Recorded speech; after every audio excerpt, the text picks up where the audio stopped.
Sitting at home, cozy on the couch, watching reality TV shows is a household favorite for a lot of people. Shows like Naked and Afraid, Alone, and Outlast pique the interest to those of us who find outdoor survival intriguing. We put on our coziest clothes, grab our popcorn and our biggest blankets, and snuggle in for a good binge watch of someone trying to hack it out in the wilderness. From the comfort of our homes, we can critique their choices and say things like, "I would have never done that," when they make mistakes. But the truth is, the majority of us are not outdoor survivalists. Sure, we might know how to start a fire, decipher the directions of north and south, or identify a plant or two. But most of us have never needed to know how to survive in the wild, and given the chance, we would probably make a lot of mistakes as well. What would your chances really be if you found yourself stranded in a remote tundra, relying strictly on yourself for your own survival? The odds probably aren't good, but they're not zero. In fact, there's lots of stories of people with little experience who beat the odds and make it. Welcome to National Park After Dark.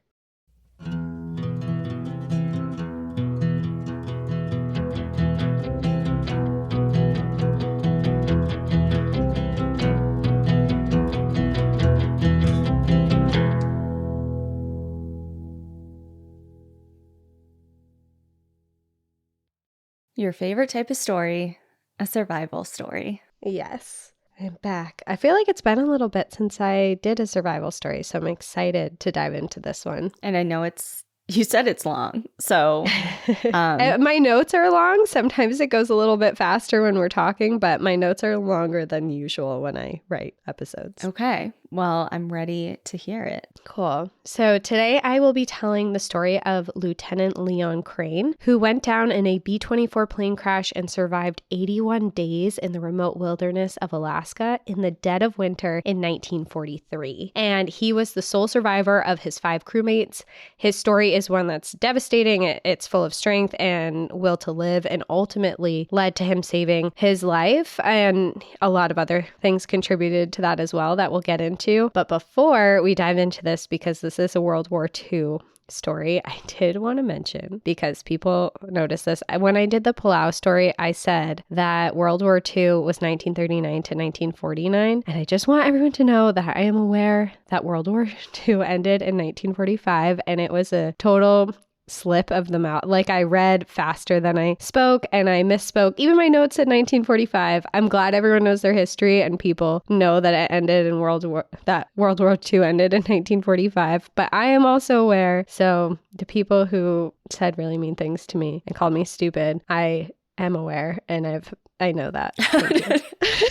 And thank you. That's the end of my TED Talk. Thank you for your criticism. And for everyone who very nicely pointed it out to me, thank you as well. I'm glad you know your history. Yeah. Well, I mean, mistakes happen and you're human, and you don't have to explain it to most people. When I did hear that, I was like, no, I've read so many World War II books. How did I say that? Yeah, well. And I immediately went to my notes and I looked, I'm like, I wrote 1945. It just came out. Yeah. Yeah. That's okay. Yeah. We forgive you. I forgive you. I don't know about everybody else, but you're all that matters. Okay, great. And everyone else, I guess, too. Yeah, well, yeah, everyone else matters. Yeah. But anyway, so this is a story that took place during World War II, and I, of course, found a book on it. So before we go into it, I just wanted to give a book recommendation because I really loved reading this book, and I used it a lot for my research. It's called 81 Days Below Zero by Brian Murphy. Okay. All right. And it's in Alaska. So where at in Alaska? Yeah. Another national park in Alaska. We're going to Yukon Charley Rivers National Preserve. Oh my God. I'm not actively reading a book about it, but I started it when we were in Alaska. I found it at a bookshop together about this preserve. And it takes place in this park? It's about a wolf, and it's called The Wanderer. Do you remember when I found that? Yeah, I do remember that. It takes place in a lot of places because obviously the wolf wanders around, moves around, and he visits a lot of different areas that are national park managed, but it's really centered around this preserve. Oh, wow. That's really cool. That's fun because I didn't really know that much about, I mean, Alaska has so many national parks. We'll be back to Alaska a ton of times for national parks, and they'll all be different ones. But this one I thought was really interesting. So that's cool that you also have a tie into it. And I also did want everyone to keep in mind that while it is part of the National Park Service and it's a national preserve today, during the time of the story, it was not protected land and it was not managed, and it's still a very remote area, but it's even more remote when the story takes place. Gotcha. So this park preserves 2.5 million acres of the Yukon and Charley rivers, including 106 river miles of the Charley and its entire 1.1 million acre watershed. The Yukon River flows through the Central Territory of northwestern Canada and the central region of Alaska, extending 1,980 miles or 3,190 kilometers. The Charley River originates in the Yukon-Tanana area and flows north about 108 miles until it joins the Yukon River. It was established as a national preserve on December 2nd, 1980 under the Alaska National Interest Lands Conservation Act. It's located on the east central Canadian border of Alaska, and it's made up entirely of backcountry. So there's no roads, there's no established hiking trails, there's no campgrounds or visitor services in the entire park. Backcountry camping is allowed with permits, and visitors generally come to float the river and camp on the gravel and sandbars along the river. To get into the park, visitors travel by air or use a road system from two small towns that are near the preserve boundaries, but then they must enter by water to get into the park because there's no established trails. The two road options leave you several miles from the preserve boundary. One is in the historic town of Eagle, Alaska, with a population of 83 people. So when I say it's a small town, I mean it's extremely rural. This town also has a visitor center and a gravel road from there that remains only open from April to mid-October and ends on the banks of the Yukon River, where then you have to travel by river for 12 miles until you're in the preserve. So still you're not close. Yeah, it's a journey. The other road begins in Fairbanks, Alaska, and after 162 miles of travel brings you to the town of Circle, Alaska, with a population of 45 people. So even smaller. And this road is technically open year-round, but it opens and closes dependent on weather conditions. And you land about 14 miles downstream from the preserve boundaries, and then you must travel by water to get into the preserve. When researching why this area was important and was able to earn national park status, I found a very informative paragraph on the National Park website that I just wanted to read because the park has both ecological and historical value, and I just thought that they summed it up really well on the National Park site. So it's short and sweet and to the point. It says Yukon-Charley Rivers National Preserve is one of the few locations in the world where an important span of Earth's geologic history related to the evolution of early organisms is recorded in an uninterrupted sequence of fossil-bearing sedimentary rocks dating from 620 million to 70 million years ago. It is an area of unglaciated valleys where remnant vegetation species are found and where many of the questions about early populations in Alaska might be answered. It contains examples of nearly all of the common landforms and plant and animal communities of the interior of Alaska. High mountain ice fields field cirque lakes, rivers plunge down mountainsides and twist through the rolling valleys, and the resident wildlife include healthy populations of Dall sheep, caribou, moose, and grizzly, and one of the largest breeding populations of peregrine falcons in North America. Cultural resources include the potential for evidence of early man and historic cabins, and gold dredges that recall bygone eras of the fur trade and the Yukon gold rush are found throughout. And that's what the National Park Service said, which I thought painted a really nice picture of like everything that's there, and then also the historic. So the gold rush was huge here. If you're on the lookout for true crime stories told from a fresh perspective with nuance, depth, and detail, I have a new show for you. Check out Murder, True Crime Stories, a Crime House original podcast. From the shocking Chandra Levy case and infamous Tylenol murders to the tragic deaths of the Clutter family, each episode focuses on a famous solved or unsolved murder case. Listen in every Tuesday as the show dives into the darkest corners of true crime, unraveling chilling narratives, examining compelling clues, and most importantly, importantly, seeking the truth. What sets murder true crime stories apart is the focus on humanizing the victims and the effects their deaths have on their families, friends, and communities. We'll always leave with the knowledge of why their stories need to be heard. There's a story behind every murder, but is there an ending? New episodes of Murder True Crime Stories release every Tuesday. Just search for Murder True Crime Stories on Apple Podcasts, Spotify, or wherever you get your podcasts.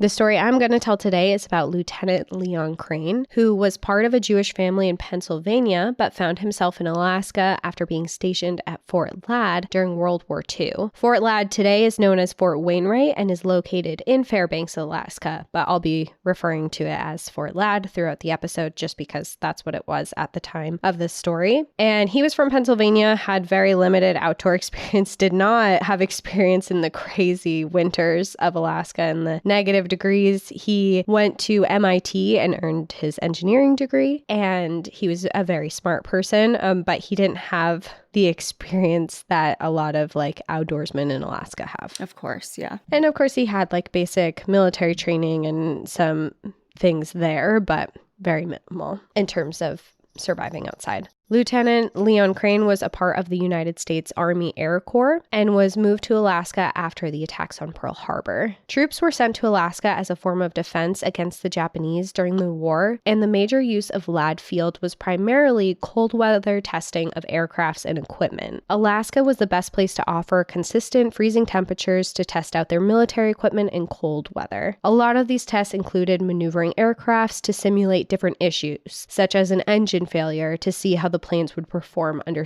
extreme weather. So basically, they're tasked to take these planes and put them in scary situations and see if the planes can hack it. If they know that they can in certain conditions, and now they're in negative 50 degrees Fahrenheit weather, doing the same thing to see if the planes can still do it, which I think is terrifying, but that was their job. Yeah, don't sign me up for that. No, thank you. And Fairbanks in the wintertime is regularly in the negatives, and each winter will reach temperatures around negative 50 degrees Fahrenheit. And it is common for that to be negatives every day for months on end. The day of the plane crash was a normal day for Lieutenant Crane, except for the fact that he had overslept for his shift at work. It was December 21st, 1943, and he had forgotten to set his alarm after a night of staying up late and playing poker with his friends. He was supposed to be co-piloting a B-24 bomber plane that they would run test maneuvers on that day. His primary job as co-pilot would be keeping a close watch on the plane, checking the fuel, and loading up the parachutes. If you have listened to a recent episode that I did, which I mentioned at the beginning that I covered in Palau, and the B-24 bombers used in that mission, then you might be a little bit familiar with this aircraft. But if not, no worries. I'm going to give you a little overview of these planes. So these B-24 planes were massive, weighing about 36 tons empty, and was designed to carry heavy loads long distance, but was known to have a particularly bumpy ride. It earned the nickname the Pregnant Cow and the Flying Coffin. I remember that. I remember you saying that. Yes. And this was because of its size, but also because it tended to catch fire under attack, and the corridors of the plane were so cramped that in the event of an emergency, if they needed to jump out, parachute out, it was really difficult for the pilots to escape and get to the door or get to an exit point. However, the advantage of these planes and why they were using them at the time was because they had an ability to fly very long distances. That morning, Lieutenant Crane, who was running over half an hour late to work, hurried to put on his winter gear to protect him from the brutally cold winter day. His branch was one of the luckier ones, as they had just partnered with Eddie Bauer, who was supplying some of the best of the time down-filled gear. This gear had made a huge difference in their abilities to withstand the cold weather. It was negative 20 degrees Fahrenheit that day, and he made sure that he was prepared for that weather. He had seen other instances where people weren't prepared and suffered severe frostbite, and even in one instance, a mechanic lose the skin on his hand after grabbing a metal pipe in freezing temperatures without gloves on. Yikes. I can't even I've never been in cold like that before, but no.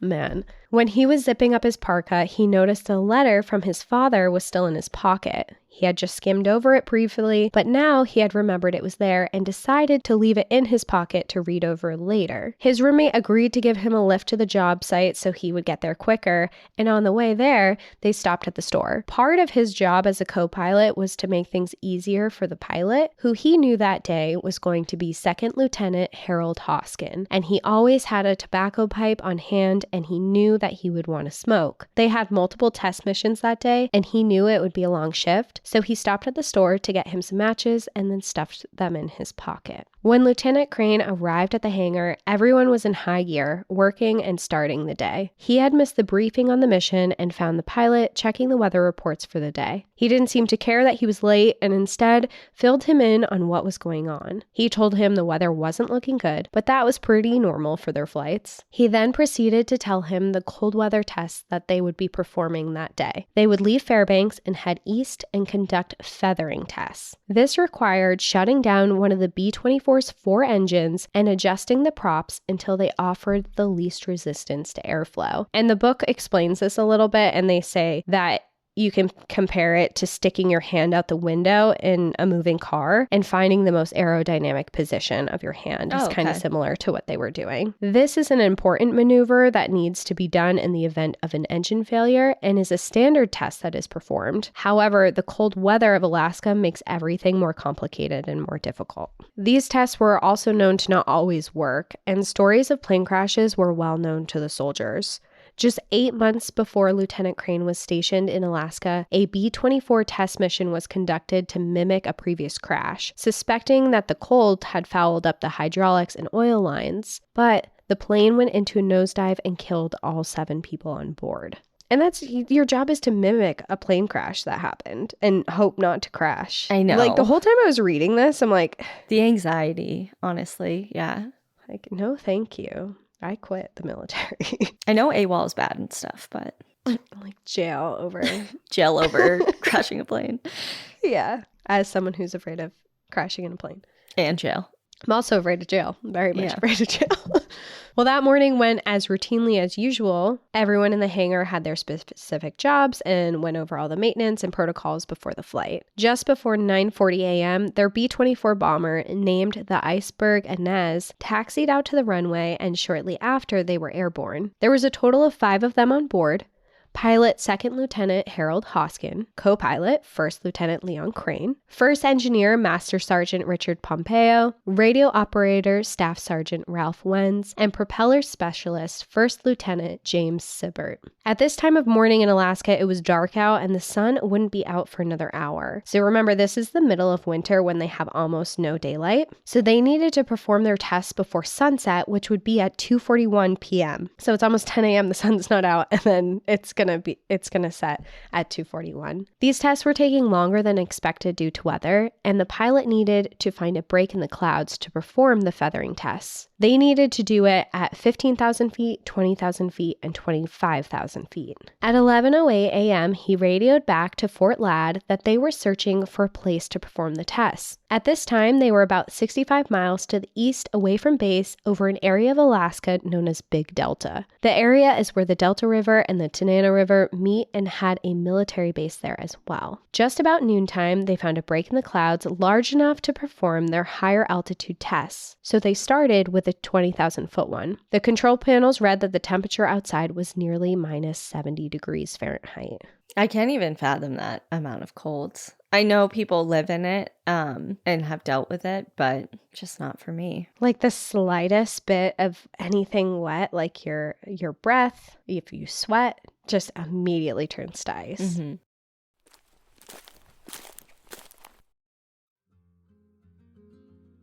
I love when summer begins because it means I can start taking out all my cute clothes, and it gives me a reason to shop for some new stuff too. I don't like fast fashion. When I spend money, I want everything to be high quality, which is why Quince is my favorite. It's luxury without paying luxury prices. Quince offers a range of must-have items like 100% European linen under $50, luxurious mulberry silk skirts, and 14-karat gold jewelry from $30. I bought my favorite pair of overalls from Quince. It's their organic stretch cotton twill relaxed overalls, and I'm so impressed on how soft and comfortable they are, especially for the price. All their prices are 50 to 80% less than similar brands. And because Quince creates timeless classic styles that won't go out of fashion, you'll have them in your closet for seasons to come. I know you're wondering how they do it, how they make things cheaper. Quince partners directly with top factories to cut out the cost of the middleman and pass those savings on to you. And because shopping better is important to us, and we know it is for you as well, you should know that Quince only works with factories that use safe, ethical, and responsible manufacturing practices and premium, eco-friendly fabrics and finishes. Upgrade your closet this summer with Quince. Right now, go to quince.com/NPAD to get free shipping and 365-day returns on your next order. That's QUINCE.com/NPAD for free shipping and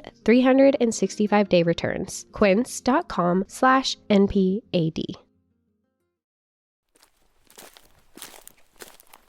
So they ran their first feathering test and everything looked good. They had some of their gauges glitch for a moment, but otherwise it went smoothly. Based on that, they decided to keep climbing to check off their 25,000-foot test. As they climbed higher, the cloud cover moved in and Lieutenant Crane took out his notebook to log their altitude and airspeed. All of a sudden, the plane took a dive and began to spin in a downward spiral, slamming both the pilots into the control panel. The plane had stalled while moving too slow, gaining altitude. Cruising speed was about 300 miles per hour, but now they were moving so fast that the gauge was in the red. The controls were blinking and going haywire, and it was only a matter of seconds before they broke through the clouds and had full view of the mountains getting closer and closer. They were able to gain some control over the plane, and the spinning slowed. They were able to get the spinning to stop, but they were still moving much faster than they should have been. The pilot tried to move the nose of the plane a little bit higher to slow the plane down, but a second later, they fell into a spin in the opposite direction, and now they were pointing straight down towards the ground. Both Lieutenant Crane and Second Lieutenant Hoskin pulled hard to try to straighten the plane, but to no avail. Instead, a loud shot-like sound came from the tail of the plane, and then cracking noises occurred. The plane was bouncing around, pointing up, and dropping again suddenly. The hope they had to gain control of the plane was gone, and they knew that they were going to crash. Lieutenant Crane called back to Sergeant Pompeo to open the bomb bay, which would allow space for the crew to parachute out. He followed his orders, and just as he did,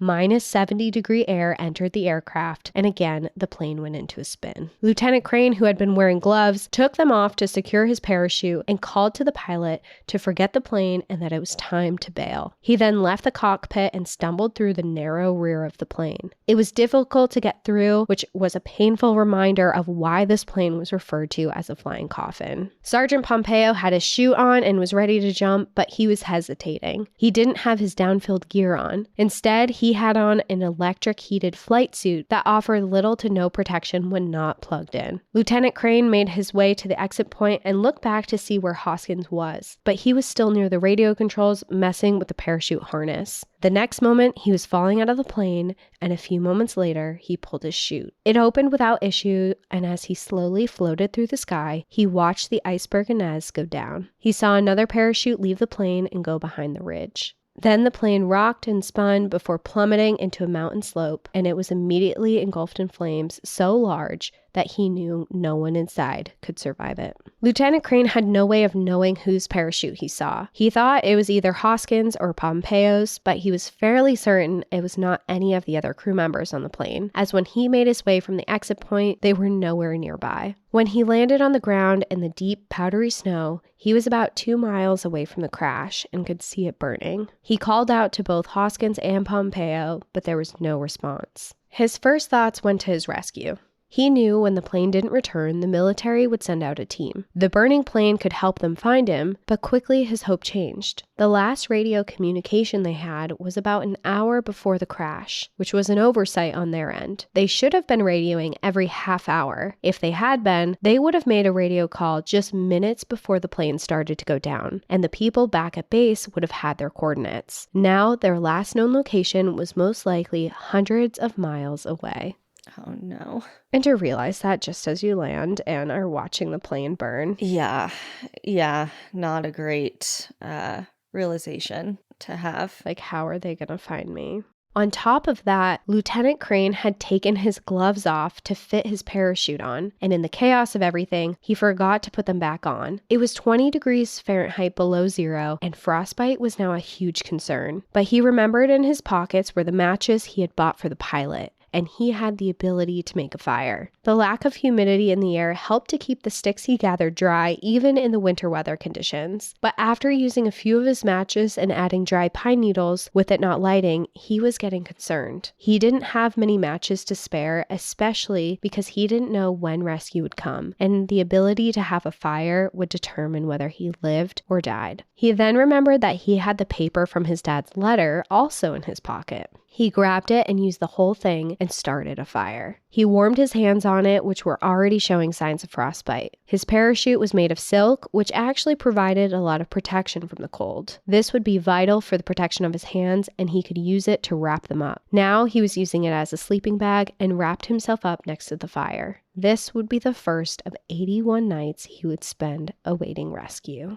Lieutenant Crane was right to be worried about their last radio call location. When they didn't return, the military sent out a rescue team and they were scouring the mountains for any sign of them. But the problem was that they set their search radius to around their last radio call. They didn't know it at the time, but their closest efforts were still over 65 miles away from the crash site. The following morning, Lieutenant Crane weighed his options. The fire from the plane crash was already dwindling, and the possibility of being found in the location they were in seemed unlikely. He had always been taught to stay near the crash site, and that would provide the best likelihood of survival, but there were so many variables. The winter weather causes low visibility on most days. The cold he was in was hardly survivable for long, and the location of the crash was surrounded by trees and brush and everything that could essentially conceal the location of the crash. It was kind of an open area, but there was just so much that could fog, whatever. There was just so many things that could conceal the location of the crash, especially once the fire wasn't there. What he did know was that he was somewhere along the Charley River, which would eventually feed into the Yukon River. These were known areas of fishermen, and it was possible that he could find a fishing cabin somewhere nearby. He also really didn't know at what part he was at, and it was possible that there was a small town somewhere within miles of him. He had 35 matches left, and he had heard stories of plane crashes never being found.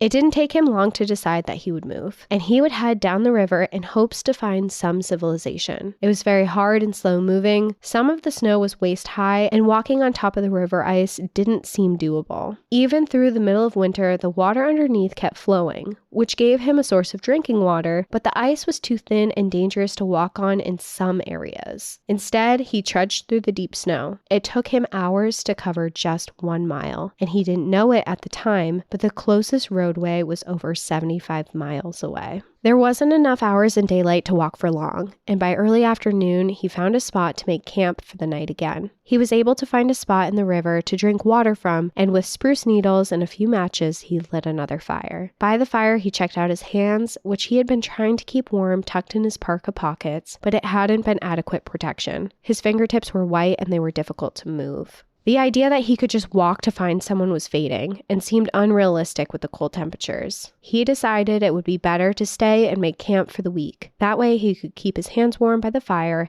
and not use as much energy when he didn't have food. He was still not far from the crash site, and he knew from the protocols of other crashes, after a week, if they were not found, they would give up their search. Then he would have no other option than to try and walk out. So he sat and he waited. The days were short and the nights were long, and each day he saw no sign of rescue. He counted the sunrises and sunsets, and after 4 days, he realized it was Christmas Day. He hadn't eaten since before the crash, and starvation was setting in. He had been able to drink enough water with the river there, and sometimes ate handfuls of snow to feel like he was eating. But now he knew it was really time to find something. Fishing would be impossible, and he had little means to hunt. All he had on him that would help him was a pocket knife he always carried. He remembered from his military manuals that said, "You can consume anything green that animals eat as long as it doesn't have an intensely bitter taste." He considered this thought and the several squirrels he had seen and what they were eating, although it was hard to tell if it was stuff they had recently found or stored for the winter. He was able to find clumps of moss peeking out from the snow, and from his hunger, he decided to try it. it. He grabbed a clump and put it in his mouth. He chewed it the best he could and then swallowed, but it stuck to the insides of his throat and made him gag and choke. He managed to wash it down with some snow, but knew that this was not going to be an option for survival. He needed to find a way to hunt, and the squirrels in the trees seemed to be the easiest option.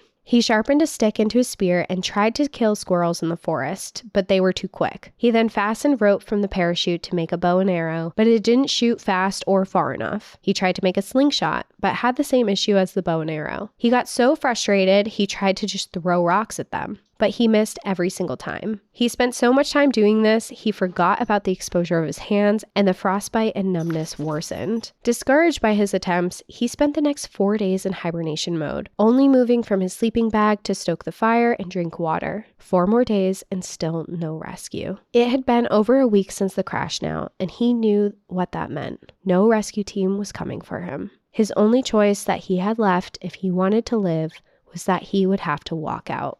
Meanwhile, back in Pennsylvania, Lieutenant Crane's family received a telegram from Alaska. It read, "The Secretary of War desires me to express his deep regret that your son, First Lieutenant Leon Crane, has been reported missing since 21 December in Alaska." No other information was offered at that time.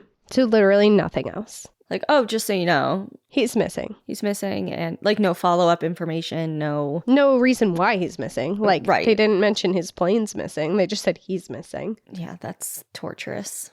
Lieutenant Crane briefly toyed with the idea of leaving the river and walking into the forest towards Big Delta, where he knew there would be a military base. After an afternoon of trudging into the forest through deep snow and steep hills, he turned around. The terrain was much more difficult to navigate, and his legs became numb from the deep snow quickly. He wasted a day of doing this before he ended up back at the same camp and spending the night by the river in fire again. The following morning, on December 30th, he began his trek for survival. He decided that he would walk on the ice of the river, although this was risky and he knew that, but it was much easier and faster to navigate than climbing over the rocks and snow along the riverbank. The snow was a lot less steep on the ice, and there were even some spots that had no snow, so it was much more easy for him to navigate. When he began, he was feeling surprisingly strong for how long he had gone without food. His first day leaving proved to be a very successful one. At about 3 p.m., just before the sun would start to set, he stumbled across a cabin. The cabin was abandoned, but it had provisions from whoever was there before. Wrapped in a burlap sack on the table, he found sugar, a tin of cocoa, a sack of dried milk, half a dozen cans of baking powder, and a box of raisins. He shoved the raisins into his mouth and ate them so quickly he was full within minutes. The lack of food for so long made it harder to eat more, but he was ecstatic. He thought surely that a town had to be nearby if someone had a cabin there. He also found a wood-burning stove with plenty of firewood and made a fire. The cabin was warm, and he made himself a tin cup full of hot cocoa. Which, I mean, after a week of not having anything, to get to sit by a fire in the warmth drinking a cup of hot cocoa just sounds like the best thing that you could come across. Yeah, such a reprieve. Yeah. Just like, yes, thank you. Outside the cabin, he found a tent on stilts and climbed in to see what was inside. He found 2 heavy tarps with boxes under each of them. One of those had tools, hammers, drill bits, saws, and a coil of sturdy rope. 2 folded tents, and 2 big cans of animal fat known as tallow. That night, he slept warm inside the cabin, full of hope for the next day. The following morning, he made himself the rest of the cocoa with sugar and powdered milk and drank it before quickly stuffing his pockets with raisins and heading out for what he thought would be his last day in the wild. He hiked all day, and as the sun started to go down in the afternoon, he pushed on, sure that there would be a town at any moment. He pushed on until around midnight with no signs of anything. Somewhere, his friends were celebrating the new year, beginning 1944, and he was in the middle of nowhere trying to survive. And he had to make a choice, to keep on going in the middle of the night and hope for a town, or turn around. He decided after an entire day of travel to turn around and go back to the cabin. In total, he spent 30 hours straight of walking from when he started in the morning to when he finally returned to the cabin. Wow. I've never hiked for 30 hours straight. I was just thinking like it takes about 30 hours to drive from where I am in Colorado back to my home at the East Coast. And you're driving. And I'm driving. not walking. Yeah, right. Exactly. It's so much. And no like breaks or anything, but he needed shelter and he had to get back. And this was devastating, both mentally and physically. And it wore him out so much that he didn't leave the cabin or move for another 48 hours. Finally, his hunger motivated him to get up, and he realized that he had never looked under the second tarp that also had a box inside of it under the tent. And here he found what would truly save his life. Underneath the tarp was 2 boxes labeled Phil Burrell Wood Chipper, Alaska. Inside the first one was 25 pounds of flour, 30 pounds of rice, and another 30 pounds of dried beef and beans. The second box, he found a bearskin, a wool blanket, 2 pairs of overalls, 3 pairs of wool socks, 2 pairs of mukluk boots. These are soft hide boots that were originally designed and worn by Inuit peoples in the Arctic to stay warm. He also found snowshoes, a .22 caliber rifle with ammunition, candles, and more food. He found tea, dried eggs, powdered soup mix, dried onions, sugar, and another can of cocoa. And lastly, for his hands, he found mittens made of moose hide. So he essentially came across the biggest treasure you could find. I was going to say the ultimate jackpot in this situation. Yeah. Like, I should have left a week ago. I could have been eating this whole time. But to find that is just like, oh my God, thank you. Yeah, what a relief. Someone's looking out. Someone's looking out for you.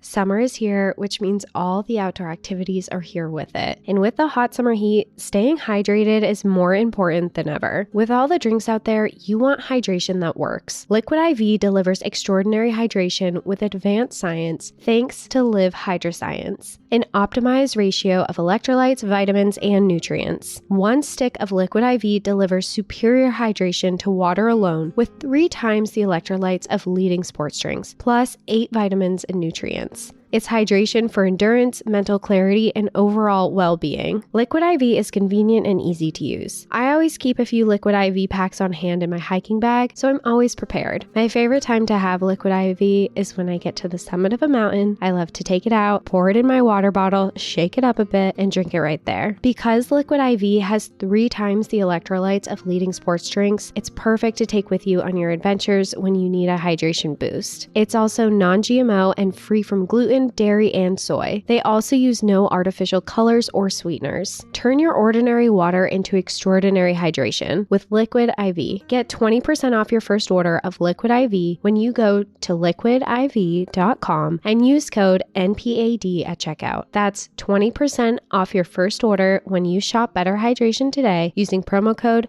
NPAD at liquidiv.com.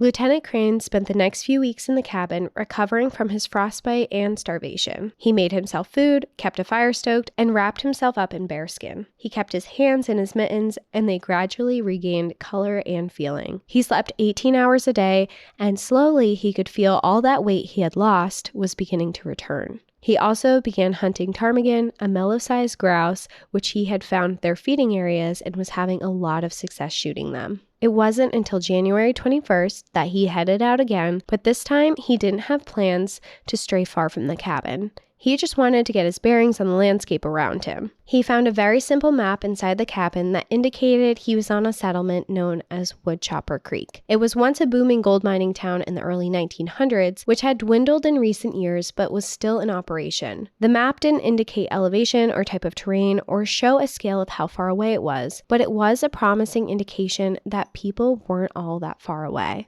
The first day out was unsuccessful, but the second day he found more signs of people. About 5 miles down the river, he found another log shelter. This one wasn't full of provisions, but it did have a sleeping bag and an old canoe. The canoe's body was weathered and ruined, but the structure was sound, and he thought that if he was still there by spring, he could possibly repair it and use it to paddle downstream. He also found a third cabin, but it was dilapidated, still a sign of people though. He returned to the cabin with a newfound hope that he was going to make it out. He didn't have enough provisions to last the entire winter. He didn't have enough food or enough ammo. so he needed to make a decision. The weeks of food, rest, and warmth had healed him significantly, but he was having a hard time wanting to leave the safety of the cabin to go back out into the wilderness. But he knew by now his family would think he was dead, and he also felt a guilt that he was missing out on his war duties that he had. He also knew that he really didn't have enough provisions to survive. In order to leave, though, he needed to be able to carry provisions with him for the journey. He didn't know if it would take days or weeks before he found someone, so he gathered together supplies from around the cabin, wooden boards, a wash tub, and built a sled. He fastened the rope into a harness he would be able to wear around his chest to drag the sled behind him. I feel like it's important to, re-mention that he was an engineer and has an engineering degree. Yeah, I was going to say that's very innovative, but helpful. A lot of the things he does, helpful. It's just like he doesn't have a ton of outdoor experience, but he has a lot of experience of creating and utilizing materials. Mm-hmm. His motivation to leave withered when heavy snowstorms came to the area. The deep cold, low visibility, winds, and heavy snowfall kept him comfortable for a few more weeks. It wasn't until February 10th, 1944, when he regained motivation to leave. There had been several days that the temperature had increased by a few degrees, and it was enough for the river ice to start breaking. While it was far too early for the weather to consistently stay warm, it was enough of an alarm to make Lieutenant Crane want to leave. If the weather warmed enough for the ice to not be safe to travel on, he would be stuck at the cabin until spring. But spring would bring snowmelt and fast-moving water, which could also keep him stuck. He had to go while the river ice was still capable of being traveled on top of, so he packed it up with everything he could. Flour, beans, cans of dried eggs, frying pans, soup pots, the tent canvas, a sleeping bag, his axe, and more. He laid his rifle at the top for easier access in case of hunting opportunities or an unwanted encounter with Alaska's wildlife. It was much heavier than he anticipated, but he reasoned having the supplies would be worth lugging it along. He wanted to use the snowshoes to help him travel, but he couldn't figure out the ties, and in frustration, he used the binds for rope and threw the rest in the sled for firewood. He brought the mucklucks to wear to walk in. On February 12th, he left the cabin. The sled he had built moved far less easily than he imagined. It would sink in the snow behind him, and his legs were burning after just a few minutes of walking. He had no other choice, though, and he trekked on, moving just 1 mile per hour across the river ice. He found it was now much more dangerous than before. The mini-thaw that occurred reordered the ice sheets, and there were pressure bumps and jumbled blocks of ice everywhere. It was much more difficult to see the thin, dangerous layers of ice. Where he felt comfortable traveling across the ice at night before, now wasn't an option. Any snowfall also made it too dangerous, as it would cover the visible spots of thin ice. He could fall in and be sucked into the river, or his sled, with everything he had to survive, could be washed away. He was right to fear the conditions now. Shortly into his trip, the ice cracked and his foot fell through the ice. He reacted quickly, but the damage was done, and his boot was soaked while it was negative 20 degrees Fahrenheit outside. His heart raced, and he waited for the wet feeling to seep through his socks and then to his foot to freeze. Miraculously, though, the boots held strong and didn't let any water in. He was safe, but it was already a close call to what could have been the difference between him living and dying. He continued walking, and he walked on for 2 days straight, lugging all his supplies through snow and ice. Then it happened. The hair-raising sound of the splintering and the cracking below his feet.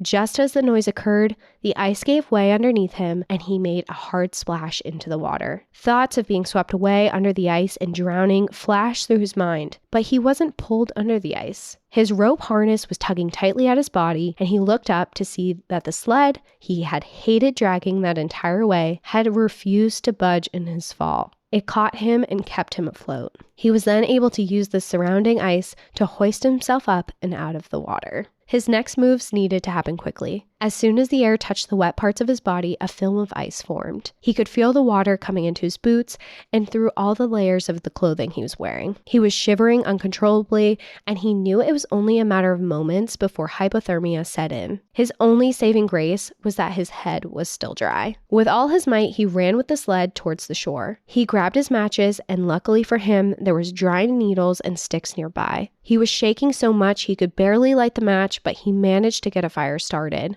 He strung a rope tree to tree and then put the tent canvas on top, creating a shelter that was almost on top of the fire. He ripped his clothes off and laid them out close to the fire. He was losing body heat, but cowered his knees to his chest next to the flames and waited. Slowly, his shivering faded. It was negative 30 degrees outside. Oy, I'm cold just thinking about it. I know it's midsummer, and I'm like, let's do a freezing cold story. And I just can't imagine I know it's the right thing to do to take all your wet clothes off, but like, just imagine you have to take your clothes off in negative 30 degree weather. I know. God. It's just like, so bad.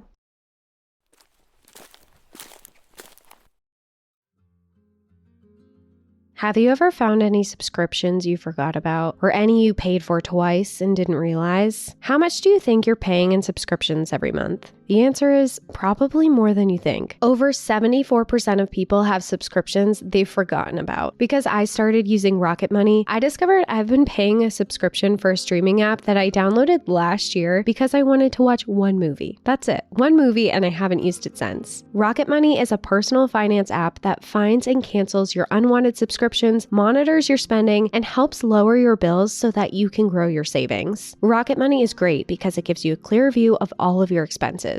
Not only will it cancel unwanted subscriptions for you, but their dashboard shows you your month's spending and compares it to the previous months, so you can see your spending habits. They'll even help you create a custom budget for yourself to keep your spending on track. Rocket Money will also try to negotiate lower bills for you by up to 20%. All you have to do is submit a picture of your bill, and Rocket Money will take care of the rest. They'll deal with the customer service for you, so you don't even have to call. Rocket Money has over 5 million users and has saved a total of 500 million in canceled subscriptions, saving members up to $740 a year when using all of the app's features. Stop wasting money on things you don't use. Cancel your unwanted subscriptions by going to rocketmoney.com/NPAD. That's rocketmoney.com/NPAD. rocketmoney.com/NPAD. When his clothing was mostly dry, he put them back on and huddled into his sleeping bag for the night. He continued on the following morning, walking for days, which then turned into over a week, when he stumbled upon another deserted cabin. This one looked like it had been years since anyone had been there, and other animals had clearly raided the food that was there. Miraculously, though, there was still a single can of vegetables and a tin of sausage that Lieutenant Crane scarfed down. On February 16th, 1944, Lieutenant Crane's family finally received a second telegram detailing more information about his disappearance. It detailed the mission for that day, the last radio contact, and the last time the plane was seen. It stated that the craft and the missing members were not found. It also apologized for their failure to provide more information sooner and promised to update them better. For Lieutenant Crane, his strand of luck, finding the vegetables and sausage before, was short-lived. When he ventured out again to continue his trek, he found himself in whiteout conditions in the middle of a blizzard. The conditions were so bad he couldn't see more than a foot in front of him and could hardly tell the direction he was walking in. The howling of the winds also made hearing anything else impossible. As he moved forward, he felt something pulling him back. At first, he thought his sled was stuck, but the pulling on his chest and shoulders continued when he stopped. He turned around to see that the ice had given way and his sled was sinking into the river. He pulled back as hard as he could, but his shoes were slipping on the ice and pulling him in too. He could have taken the ropes off of him and let it fall, but that would mean losing everything that was keeping him alive. He pulled harder. More ice gave way, and now he had sunken a couple inches into the water, but still had some ice beneath him. He managed to get one of his legs out of the hole he was in and onto stronger ice. He crawled and pulled until his second leg was out as well. It was working, and the sled rose a little bit and then more, and then he had it back on the ice. Again, he felt the cold of the water seeping in, and just as he did before, he rushed to the shore and started a fire, repeating the same steps he had done before, and he managed to warm himself back up. And as if someone was out there watching for him, there was no damage to his supplies or his sled. Everything was intact, just a little wet and ice covered, but he didn't lose a single thing. Another stroke of luck. Stroke of luck. I mean, a lot of this is all just down to what he found and just getting lucky. Yeah. I mean, one could argue he was unlucky to be in that situation. For sure. To begin with, but so far, I mean, this is stuff that's kind of unheard of when it comes to a lot of survival stories, as far as like finding that amount of stuff and being able to properly utilize things and make the right choices and things like that. Yeah, just that cabin alone. Yeah. I mean, he just lived in a cabin basically in the middle of Alaska with lots of food and fire for weeks at one point. When he was dry enough, he returned back to the shelter where he had found the canned food. He counted his supplies, realizing he had about enough left to survive another month the way he was going, and he prepared to head out again in the morning. He made a stack of pancakes and put them in his pocket for the road and left first thing the next day. I think pocket pancakes should be a thing also. Yeah. Personally. Let's do it. I mean, no one's stopping you. That's true. No one's stopping me from having my own pocket pancakes. I feel like it would be a very Vermont thing, especially if I whipped out some maple syrup. Of course. Yeah. Like, yeah, I'm ready for a snack. And I just pull out my maple syrup tin and my homemade pancakes and just watch everyone's reactions around you. Yeah. Like at the top of a hiking trail, just pull a smush pancake out of my pocket. I mean, I feel like that's like the most acceptable place to do it. True. You got to pick like, somewhere. Hey guys, does anyone want a pancake?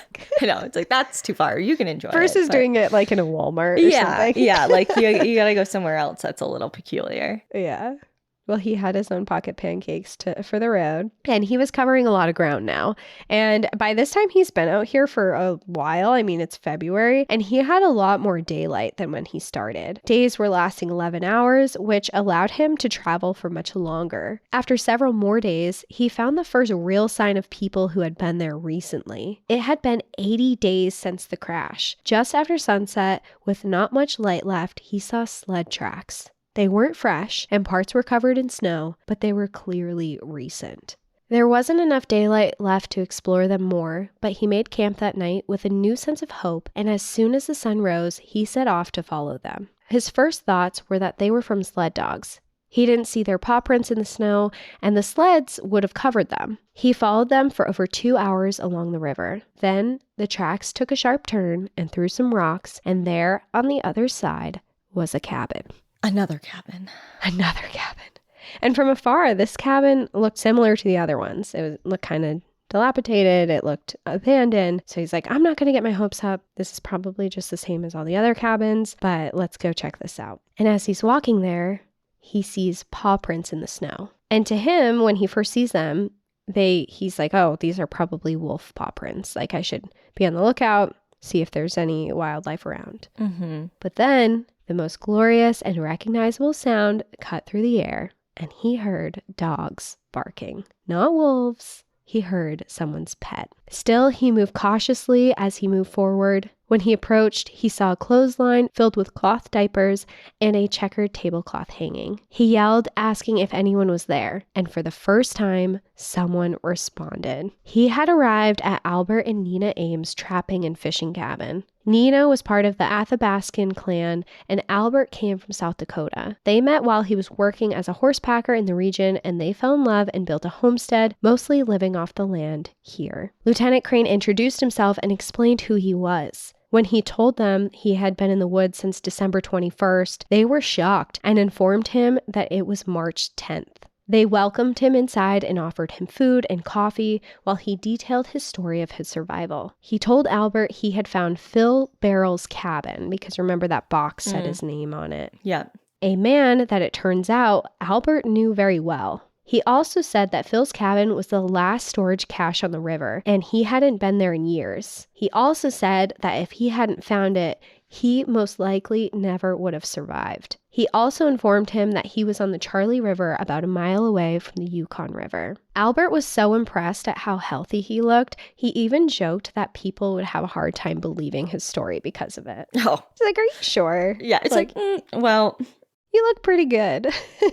Nina took photos of both Albert and Lieutenant Crane together as she thought that this was a moment that needed to be documented. She then offered to cut Lieutenant Crane's hair because it was a little long and wild, and she was like, here, let me cut your hair. You kind of look crazy.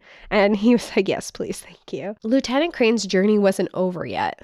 They were still in the remote wilderness of Alaska and had no way to radio into anyone of his arrival. The only way out was via bush plane, and there were 2 scheduled to arrive, a mail plane and one picking up a pregnant woman in the region, but they didn't know when they would be there. They just knew it was going to be soon. And the only way to get to the planes was by sled dog, because where the planes came were still pretty far away from the cabin. It took him 2 days to get out of there, but on the way, he met the owner of the cabin, Phil Barrel, and they shared a bottle of rum together while Lieutenant Crane thanked him. The plane he boarded was headed directly to Ladd Field, and the pilot radioed to base, saying they would be very interested in the passenger that he had on board. When he explained who he had, they responded over saying that there was a lot of people there waiting to see him. When they landed, they were on the same runway that he had taken off from before the crash.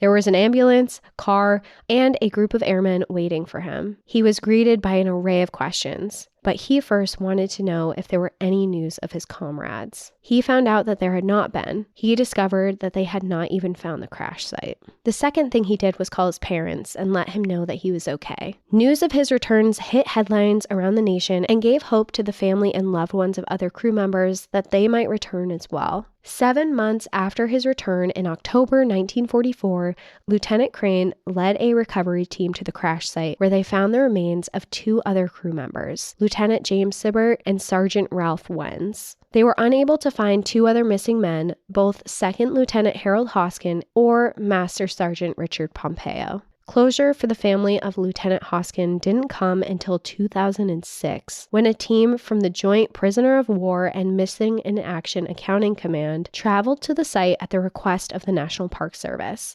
While they were there, they found bone fragments that later came back as Hoskin's. Following that, he was given a memorial and a burial at Arlington Cemetery. The remains of Sergeant Richard Pompeo have yet to be found, but it has been confirmed that it was him that Lieutenant Crane saw parachute from the crash. What happened afterwards is not known. The crash site is still there today and now belongs to the National Park Service with the Yukon-Charley National Preserve. And that is my story. Oh my goodness. What a wild one. Honestly, I mean, it's like it has everything that you really love, World War II and survival and a sort of happy ending, of course. I know for some of those individuals, it was not, but for our main man there, definitely. And yeah, it's just, I know we said that he kind of won the jackpot a little bit, but like there's still something to be said about mental fortitude in that, because you could have all the supplies in the world, but to have to make the decision to move forward in uncomfortable spaces and not just like stay put or, you know, like I just always wonder if something like that was to happen to me, what direction would I feel like any direction I chose would be the wrong one. Like if you were to look at a map, like an aerial view map, you'd just see me like going off into the complete wrong direction. Like, that's the worst choice. Right. Out of all the choices, that one was bad. So I don't know. It's just like, that's why survival stories are just so crazy to me, because I know that my chances would not be great. Yeah. I think that I have almost 0 chance of surviving just because I haven't because I had a kidney transplant and I have to take rejection medication and stuff. I think I think I could survive a week. I think I could survive a week, but I think I would end up in the hospital in kidney failure still after that. You know, like I think the odds of me surviving alone in the wilderness are very... Well, let's keep you tucked in to where you are right now. Like, let's not... I don't even think I'm a candidate for the whole survival 81 days, because I couldn't have made 81 days. No way I would have. No way. Just because of the way your bod is. Yeah. I would have gone into kidney failure and kicked the bucket.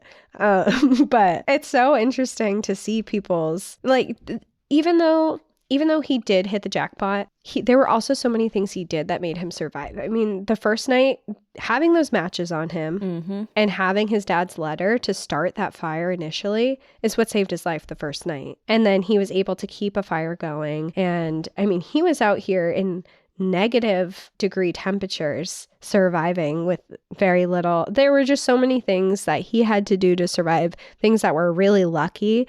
And I mean, even he walked so far for so long. Yeah. Just like the physical aspect of it too. It's a crazy story. Yeah, well, thank you for sharing it and recommending the book, obviously. Yeah, as a reminder for people, it's called 81 Days Below Zero by Brian Murphy.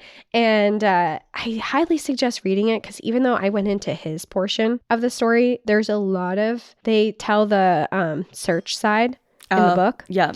And they also go a lot into World War II history, which if that's something you're interested, I mean, there's just a lot, as with any book that we ever cover. There's so much more information in the book than I've presented today. But yeah. Great. Well, thank you. And thanks everyone for tuning in. We'll see you next week. Yeah. In the meantime, enjoy the view. But watch your back. Bye, everyone. Bye.